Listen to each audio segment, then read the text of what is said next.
We got off our plane in Indonesia, and we were met after customs and formalities by two of the minders that were on the tour to look after Tommy and Glenn, really, but also to keep us out of harm's way as well. And one of them, I remember it so well, he said, "This is the greatest place on the planet." He said, "We're having," because they'd been there about 3 days, to set everything up, make sure the hotels were right and all this kind of stuff. He said, "It's the greatest place on the planet. You will not believe what's going on." There's a procession through the streets of Jakarta, tens and tens of thousands. We're the first band to play there from America and England, the very first band. And we got into these cars and drove towards downtown Jakarta. In the convoy with our cars were tanks, a couple of army tanks and army people walking on the side, and people lining the highway. It was thousands and thousands of people. It was really odd. Over the top odd.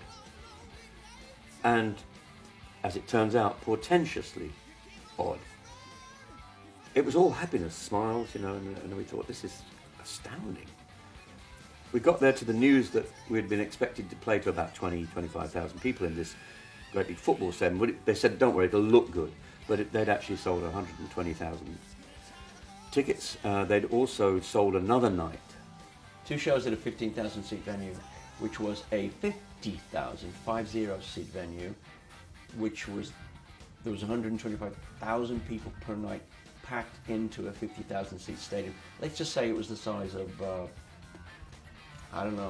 a decent sized football stadium here. Like Chelsea, like Stamford Bridge. And then, you add another 75,000 on top of that. And our management found out that we were only going to be paid the original sum that we had agreed to go for, to pay to 20,000 people.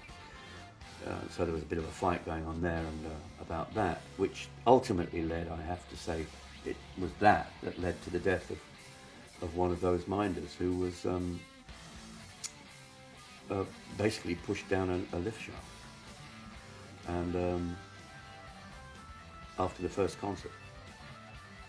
We did the first show, a couple of songs short as normal, because we just felt an air of something was wrong here. And there was also a riot at the concert. The police let dogs into the crowd. It was a dark, probably one of the darkest days ever in my life as a musician. I've never had a darker day than that. 7 o'clock in the morning, the police come in, the army comes in and whisked me off to jail. Patsy was dead. He had fallen down an elevator shaft 6 floors up, landed on the mezzanine, crawled down into the lobby and died. Glenn was arrested along with one guy who was looking after him and the other minder and our manager as accessories after the fact of this murder, which is what it was. It was not an accident. The guy's name was Patsy, and he was pushed down the lift shaft after he was seen having an argument with someone.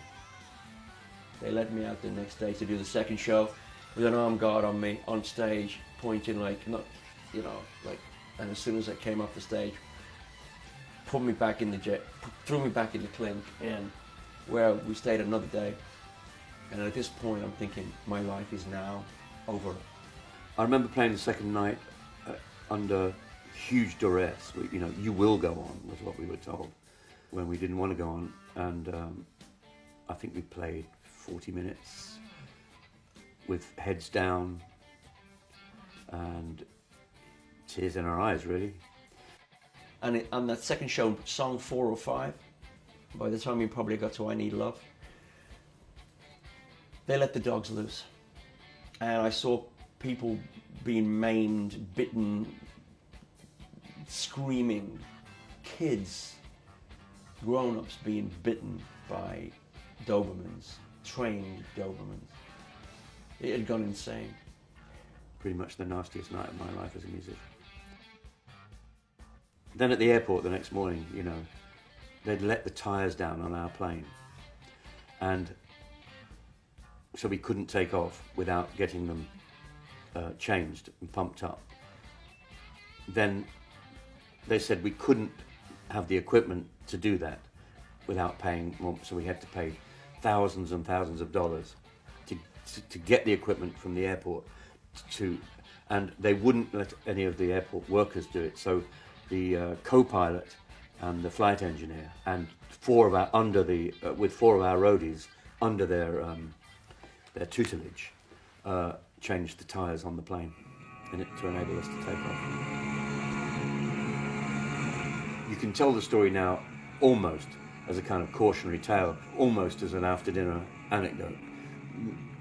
But never forget that an Englishman lost his life. The band did go back.